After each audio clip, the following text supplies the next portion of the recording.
ঠাকুরবাড়িতে এখনো প্রচুর ঠাকুরের ভক্তরা আছে। মতুয়া ধর্ম মহামেলা শ্রী শ্রী পূর্ণবাবু হরিচাঁদ ঠাকুরের জন্ম জয়ন্তী উপলক্ষে যে মতুয়া ধর্ম মহামেলা, সেই মহামেলার দ্বিতীয় দিন আজকে। জানি না কি কারণ, সন্ধ্যার সময় বিজেপির কিছু ক্যাডার বড় বড় লাঠি হাতে শান্তনু ঠাকুরের যারা ফোর্স, যে সামনে সেই বিএসএফের যে পুরো ইটা থাকে, মানে তোমার যুদ্ধ লাগলে যেটা হয়, সেই সব জিনিসপত্র নিয়ে তারা মানে রীতিমতন হামলা। আজকে পিয়ার ঠাকুর মেমোরিয়াল ট্রাস্টের যে বিল্ডিং আমার পিছনে, সেখানে যে তার ভিতরে যে ভাঙচুর করেছে, বিভিন্ন লোককে মারধর করেছে তাদের প্রতি, এবং পরবর্তীকালে যে ক্যামেরা ছিল, সিসি ক্যামেরা আমরা মেলাতে লাগিয়েছিলাম, সেই ক্যামেরাগুলো পুরো ভাঙচুর করছে। লাঠিতে আপনারা দেখতে পাবেন। এরপরে পরবর্তীকালে সেটাকে আমি যে বড়মা বিনাপানি ঠাকুর আর পিয়ার ঠাকুর আমার বিবাহর পরে এই বাড়িতে দুটো, ওই ঘরে দুটো রুম, একটা আমি থাকি, একটা আমার শ্বশুর শাশুড়ি থাকতো, একটা বারান্দা সামনে। আপনারা একবার না বহুবারই দেখেছেন। আমি আমার বাচ্চাগুলোরে নিয়ে সেখানে থাকি। আমি আমার এই যে আমার বাচ্চা, এই ছোটো মেয়ে এবং মেজো মেয়ের একটা ছোটো 2 বছরের ছেলে আছে, আমি তাদের নিয়ে ঘরের ভিতরে থাকি। আজকে সেখানে এই পাশের গেট খোলা, বড় গেটটা খোলা আমার, সেখান দিয়ে না ঢুকে শান্তনু ঠাকুর নিজে হাতুড়ি এনে, সাপল এনে, এবং ভূদেব নাম করে না কি সুদেব, কিছু বিজেপির ক্যাডার আজকে আমার ঘর বাড়ি ভেঙে, সেই তালা ভেঙে এবং ঘরের ভিতরে আক্রমণ। আমরা ওখানে বসে আছি, আমাকে পুরো ধাক্কা দিয়ে ঘরের ভিতরে ঢুকেছে। সে ঢুকতে এবং সেই জায়গায় দাঁড়িয়ে আজকে ভারতের প্রধানমন্ত্রী এসে সন্দেশখালিতে এসে বলল যে নারীর উপরে নির্যাতন হচ্ছে, বাংলায় নির্যাতন হচ্ছে। আজকে ঠাকুরবাড়িতে একজন আমি বিধবা মহিলা, সেখানে দাঁড়িয়ে আমার বাচ্চাকে নিয়ে আমি থাকি না। আমার ওখানে পার্সোনাল কোনো কিছু, মানে একটা ল্যাট্রিন বাথরুম নেই বলতে গেলে। আমি ওই কষ্ট করে জায়গায় থাকি। তার কারণ হচ্ছে আমার শ্বশুর শাশুড়ি যেখানে এনে আমার রেখেছে, আমি ওখান থেকে বেরোবো না। তার কারণ হচ্ছে তারা যে ভালোবাসা আমাকে দিয়েছিল, আজকে সেখানে দাঁড়িয়ে এই সন্ত্রাস, সেখানে ভারতের প্রধানমন্ত্রী, তারই মিনিস্টার, তারই বিএসএফ, তারই বিএসএফের ক্যাডাররা আজকে ঠাকুর বাড়িতে হামলা করে যেভাবে অত্যাচার এবং যে গালাগালিগুলো দিল, জাত তুলে গালাগালি। প্রথম কথা হচ্ছে জাত তুলে, ছোট লোক, ছোট জাত, এবং যে ভাষাগুলো ইউজ করছে আমার পক্ষে বলা খুব কঠিন। বাজারের মেয়ে, মঞ্জুল কৃষ্ণ বলছে যে বাজারের মানে মেয়ে, ক্যাম্পের মেয়ে, এখানের মেয়ে, ওখানের মেয়ে, এবং আমাকে বলছে ছোট জাত। ওই সুদেব নাকি সে বলছে ছোট জাত, ছোট লোকের মেয়ে। আমি এখন নিজেই বাড়িতে থাকবো কি করে, আমি সেটাই ভাবছি আমার বাচ্চাদের নিয়ে। আমি যত সমগ্র মত সমাজ আছে, সমগ্র মত সমাজের কাছে আমি বিচার চাই যে আজকে এমন কি অন্যায় করেছে। আমি এই বাড়িতে এসে, ঠাকুর বাড়িতে এসে আমাকে আমার শাশুড়ি আঁচল পেতে ভিক্ষা করে নিয়ে আসলো মহারাষ্ট্র থেকে। শুধু আমি এইখানে আমার এই পরিষেবা ভক্তদের দেওয়ার জন্য আমি এখানে, যে আজকে ভক্ত এবং ভগবানের মহামিলনের জায়গা, অমানসিক কষ্ট করে তাদের জন্য আমি খেটে, যে তাদের জন্য কোনো কষ্ট না হয়। তারা আজকে যে ধরনের নোংরা ভাষা ইউজ করছে, আমার ঘরের আলমারি, আমার আলমারির ভিতরে প্রচুর জিনিসপত্র, সেখানে আজকে আলমারি সরিয়ে, ওখানে দরজা আছে সেখান থেকে সরিয়ে বলে ঘরের ভিতরে ঢুকেছে। এবং আজকে আমি কিভাবে থাকবো, আমি সকল মতো সমাজের কাছে বলছি, আমি অন্য মানুষের কাছে আমি বলছি। যারা আমার মতো সমাজ তাদের কাছে বলছি যে আমি একজন বিধবা মহিলা হয়ে আজকে নারী হয়ে আমার পরে এত অত্যাচার আর কি বিচার হবে না কোনো দিন, মতরাকের বিচার করবে না।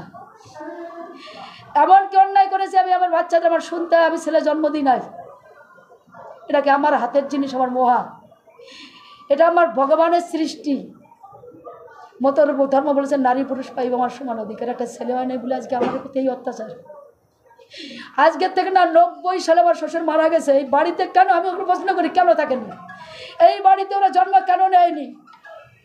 তারা আজকে অধিকার যথাচ্ছে সে অধিকার তাকে থাকতেই পারে, কিন্তু আজকে আমি এমন কি অন্যায় করছি আমার বাচ্চাগুলোর নিয়ে আমি কীভাবে থাকবো? আজকে আপনারা দেখতে পাচ্ছেন পুলিশ প্রশাসন এগুলো প্রচুর লোকের মারধর করছে, এরা মারছে, বিভিন্ন লোকের গায়ে হাতে লাঠি, সন্ত্রাস বড় বড় লাঠি নিয়ে ঘুরছে ক্যাডাররা বিজেপির। বাড়িতে জয় শ্রীরামের হয় স্লোগান, এখানে হরি ঠাকুরের স্লোগান না, জয় শ্রীরামের স্লোগান। আমিও তো পার্টি করি, আমি তো দেই না কোনো সময় কোনো পার্টির স্লোগান। মতুরা আজকে কোন মতুয়া তারা আজকে ঠাকুর বাড়িতে এসে স্লোগান দেয় জয় শ্রীরামের? আমি মতো সমাজের কাছে বলছি, সমগ্র মানব সমাজের কাছে বলছি যে আজকে একজন বিধবা একটার পরে 90 থেকে আমি শুরু করছি আমার জীবনের এই অত্যাচার।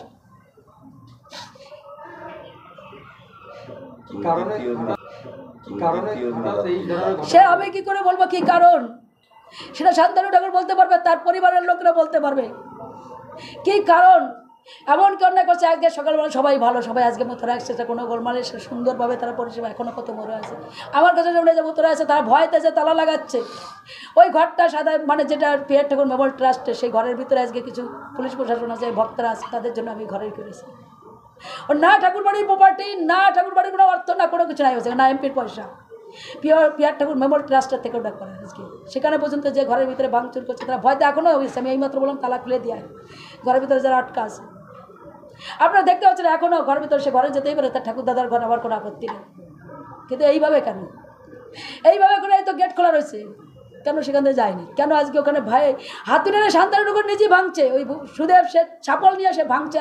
আমাকে জাত তুলে গেলে ছোটো লোকের জাত শিডিউল কাস্ট মানে অত্যাচার একটার পর একটা। আমি এর সমগ্র মতো সমাজের কাছে শুধু নয়, আমি সমগ্র মানুষের কাছে বিচারছি যে আমি এই অপরাধ যে আজকে আমি একটা বিধবা মহিলা বলেতে আমার একটার পর একটাই অত্যাচার হবে আমার প্রতি। এবং আতঙ্কে মেলায় যেখানে আজকে বিভিন্ন লোককে মারধর করেছে তাদের হসপিটালে আমরা পাঠিয়েছি, হসপিটালে তাদের ভর্তি করার জন্য। এবং মেলায় আমরা চাই পিসফুলভাবে, ওই জন্য আমরা 144 করেছিলাম, যেটা নোংরামিভাবে বলেছে যে মমতা বন্দ্যোপাধ্যায় আজকে বন্ধ করেছে। তাহলে এত লোক আসলো কী করে? যদি এত কোনোবার এত লোক হয়নি, আজকে 24শে মেলায় 2024-এ যে ধরনের মানুষের দল নেমেছে, আপনারা সাংবাদিক আপনারা বলতে জানেন যে কীভাবে মানুষ এসছে। তাহলে 144 যখন মমতা বন্দ্যোপাধ্যায় করে থাকে, তাহলে আজকে কেন লোক আসলো? কেন আজকে সেখানে 144 বলে তো 5 জন এক জায়গা হয় না? আমরা কয়েকটা লোকের নামে করেছিলাম যে 5 থেকে 6 জন, যাতে এই লোকগুলো মেলার মাঠে যে সন্ত্রাস করে, তোলাবাজি করে, তাদের অত্যাচার করে, তাদের জন্য এই কাজ না করে, তাদের জন্য বলেছিলাম। কিন্তু এত নোংরামি আজকে ইলেকট্রিসিটি নিয়ে আজকে সেখানে যে নোংরামি করেছে মানুষের সিম্পাতি নেওয়ার জন্য ভোটে দাঁড়িয়েছে। তাই সমগ্র মতো সমাজের কাছে বলবো যে আপনারা আগে জাগুক, মতো ধর্মের লোকরা আগে বুঝুক যে আজকে হরি ঠাকুর গুরুচাঁদ ঠাকুর কেন এসেছিল আপনাদের জন্য। কতকাল আর ঘুমায় থাকবেন আপনারা? এই অত্যাচারের প্রতিবাদ আপনারা করবেন কি করবেন না? আপনাদের কাছে আমার বিচার চাই, আমি মতোদের কাছে। এবং মেলার ভিতরে আতঙ্ক, মানুষে ঢুকতে পারছে না, আসবে না মেলায় মানুষের পরে যে আতঙ্কে মানুষ আজকে যেখানে আজকে এই অত্যাচার করছে একের পরে। আপনি তো রাজ্যসভার সাংসদ, আপনি কি আপনার দপ্তরে বা মুখ্যমন্ত্রীকে জানিয়েছেন? শুনে আমরা যতদূর পেরেছি আমি মতো সমাজের কাছে জানাবো, আমি মিডিয়ারে জানাচ্ছি, আমার দপ্তরে সেখানে আমি জানিয়েছি। রাজ্যসভার থেকে বড় আমি রাজ্যসভার এমপি, রাজনীতির থেকে বড় হচ্ছে আমি এই বাড়ির একজন পুত্রবধূ মতো সমাজের। আমি মমতা রঞ্জন আর বীণাপাণি ঠাকুরের বৌমা, আমি এই বাড়ি কপিল কৃষ্ণ ঠাকুরের আমি আজকে স্ত্রী। আমি লাফায় আসিনি, আমি এখানে মহারাষ্ট্রের তেমনি আসিনি। আমার শাশুড়ি ভিক্ষাছে, আসল পেতে ভিক্ষাছে ছিল আমার বাবার কাছে। আজকে আমি একজন মতো মহাসংঘের আজকে সংঘাধিপতি হিসেবে আমি মতোদের কাছে আমি চাচ্ছি, আমি এর জবাব মতোরা আজকে দেবে কি না দেবে। যদি মতোরা সঠিকভাবে হরি গুরুচাঁদকে বুঝে থাকে, একজন ঠাকুর বলেছেন নারী পুরুষ পাইবে সমান অধিকার, তাহলে আজকে আমার এই বাড়িতে বসে থেকে সাধারণ মানুষের কী হতে পারে? ভারতের প্রধানমন্ত্রী বড় বড় কথা বলে গেল, এখানে যতবার এসছে তখন সেই সন্দেশকারীর কথা বলছে। কিন্তু আমরা এই বাড়িতে বসে আজকে আমি যে অত্যাচার হচ্ছে একবার তো বলেন না সেখানে। আপনার পরবর্তী অবস্থান কী হবে? আমার অবস্থান আমি তো থানায় আমি যাবই, এবং আমি মনে করছি আমি এটাকে নিয়ে পুরো ধন্যায় বসবো যে আজকে কেন আমার প্রতি ডাউলা আমি নিজেই এখানে ধর্নায় বলবো, কারণ এর বিচার। এখন কি মন্দির দখল করে রেখেছে? সে দখল, ওর ঠাকুরদার দখল করে আপনারা দেখছেন, সেটা দখল করছে কি করছে সেটা তাদের ব্যাপার। আমার ঘরে তাদের যদি যেতে হয় তারা করুক, আমার কোনো আপত্তি না, তার ঠাকুর দাদার ঘর সে যেতেই পারে। কিন্তু এইভাবে কেন? আমরা তো কোনো বাধা দিনে এখান থেকে ঢুকেতে যেতে পারবে না। কেন সন্ত্রাস করছিল কিসের জন্য? এইভাবে লাঠি নিয়ে, মোটা মোটা লাঠি এবং স্লোগান হচ্ছে সেখানে। তার পুরো পরিবার, শান্তনু ঠাকুর মা বাবা, মঞ্জুলের বউ, শান্তনু ঠাকুর তার বউ এবং সুব্রত ঠাকুর এবং তার সঙ্গে আরও কিছু তাদের যে পারিবারিক থাকে তাদের সঙ্গে যে মেলবন্ধন, তারা যে ঢুকেছে। এবং সেখানে একটাই দরজা, সেখান থেকে দরজা কিন্তু ছাড়া, সেখান থেকে না খুলে অন্য দিক দিয়ে ঘুরে আর আলমারি সরিয়ে সেখান থেকে ঢুকেছে আমার ঘরে। আপনি কবে থেকে অনশন বসবেন? আমি এখানে আমি দেখছি, কারণ আমার শপথ গ্রহণ করতে যেতে হবে। আমি একটা দেখছি, এখানে দেখার পরে আমি হয়তো 2-1 দিনের ভিতরেও হতে পারে, কারণ আমার 10 তারিখে শপথ গ্রহণ আছে। আমি সেটা দেখছি যে আমি এর ভিতরে সবার সঙ্গে কথাবার্তা বলে আমি এখানে, কেননা আমার আবার 2 দিন পরে তো আমার উঠে যেতে হবে। আমি আতঙ্কে ভুগছি, আমার বাচ্চাগুলোর নিয়ে। আমি এখানে আমার মৃত্যু হয়ে গেলে, আমার মৃত্যু না, আমার ভয় নেই, আমার মারা গেলে আমার কোনো ভয় নেই। মৃত্যুকে আমি হ্যাঁ ধমকি দিচ্ছে তো, মার্ডার করে দেবে, হ্যান করো দেন কর, কথায় কথায় তো। এবং আমার বাচ্চাগুলো নিয়ে আমি এই বাড়িতে কীভাবে থাকবো আমি সেটাই চিন্তা করছি, যে আমি কী করে থাকবো। সব বাড়ির ভিতরে যারা আছে আতঙ্কে ভুগছে সবাই। যারা দেখলে মেলায় দেখে লোক নাই, যারা দেখেছে কোনো মেলায় এই দেখানো মানুষ আসবে নাকি মার খেতে এখানে?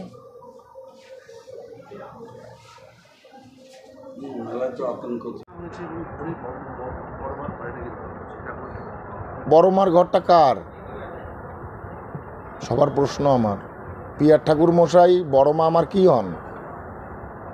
আমি তার নাতি হই, তো তার ঘরে থাকার অধিকার তো আমারও আছে। পৃথিবীর কোনো আইন নেই যে আমার এই ঘরে থাকার যে আইন বা অধিকার আছে, সেটা পৃথিবীর কোনো আইন নেই সে ডিনাই করতে পারে। তো আমি আমার ঠাকুমার ঘরে ঢুকে বসে আছে, আমি থাকবো এখন থেকে এই ঘরে। না, বলছেন যে তালা না ভেঙে তো অন্যভাবেই তো ঢোকা যেতে পারতো, যে ঠাকুরদার ঘর ঠিক আছে যেতে পারতো, কিন্তু তালা না। 10 বার বলা হয়েছে তালা খোলার জন্য, 10 বার বলা হয়েছে তালা খোলার জন্য, 10 থেকে 15 বার। এখন কেউ যদি এই ঘরে হুলিগান নিয়ে পুষে রাখে, তো আমাকে তো আমার ঠাকুরদাদের ঘর দেখতে হবে চেক করে, বাবা কোন হুলিগানরা এই ঘরে থাকছে। উনি বলতে চাইছেন যে উনি একজন মহিলা এমপি, নরেন্দ্র মোদী মহিলাদের সুরক্ষার কথা বলে, সেখানে উনি একজন এমপি হয়ে উনি সুরক্ষা পাচ্ছেন না, মহিলা হয়ে অসুরক্ষিত মনে হচ্ছে। আচ্ছা, আমার মা আমার ওয়াইফ তো এই ঘরে এসছে প্রথমে, আমি তো এই ঘরে ঢুকিনি। তাদেরও অধিকার আছে। এখানে মমতাবালা ঠাকুরের যদি অধিকার থাকে, এখানে আমার মা ছবিরানী ঠাকুরের অধিকার আছে, আমার ওয়াইফ সোমা ঠাকুরের অধিকার আছে, আমার বৌদি সীতা ঠাকুরেরও অধিকার আছে, আমার অধিকার আছে, সুব্রত ঠাকুরের অধিকার আছে, আমার পিতা মঞ্জুল কৃষ্ণ ঠাকুরের অধিকার আছে। তো অধিকার যদি আমাদের থাকে, তা আমাদের অধিকারে আমরা আমার ঠাকুরদাদার ঘরে ঢুকতে পারছি না, দীর্ঘ 12 বছর ধরে ঢুকতে পারছি না কোনোভাবে। গ্রাস করে রাখা হয়েছে, হারমাদ বাহিনী দিয়ে যদি কেউ গ্রাস করে রেখে দেয় ঘর, তো আমাদের তো কিছু করতে হবে। আমার মাঝে মাঝে তো কান্না পায় যে ঠাকুরদাদার পেছনের স্মৃতি যেটা করা হয়েছিল, সেই স্মৃতি ঢেকে দিয়ে আজকে ঠিক আছে শান্তিমার আর হরিচাঁদ ঠাকুরের মূর্তি বসানো হয়েছে, তো আমি কোনো নেগেটিভ দেখি না। আরে তার তো স্মৃতিঘর এটা, তাহলে তার স্মৃতিঘরের কি মানে হলো? এটা যদি মন্দিরই হয়ে যায়, তাহলে সেখানে তো পিয়ার ঠাকুর আর বিনাপানি, আমরা যেমন তাদের যেখানে রয়েছে সমাধি স্থল রয়েছে, তাদের অস্থি যেখানে আছে, সেখানে তো আমরা করেছি তাদের মন্দিরের যুগল মূর্তি। তো এখানে পিয়ার ঠাকুর মশাই আমার ঠাকুরদাদার জিনিসপত্র তো আমার দেখতে ইচ্ছা করে, আমারও তো ঠাকুরদা।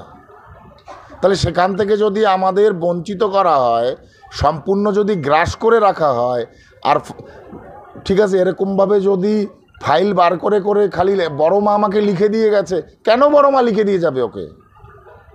আমার প্রশ্ন, কেন বড় মা ওকে লিখে দিয়ে যাবে দেবত্র সম্পত্তি?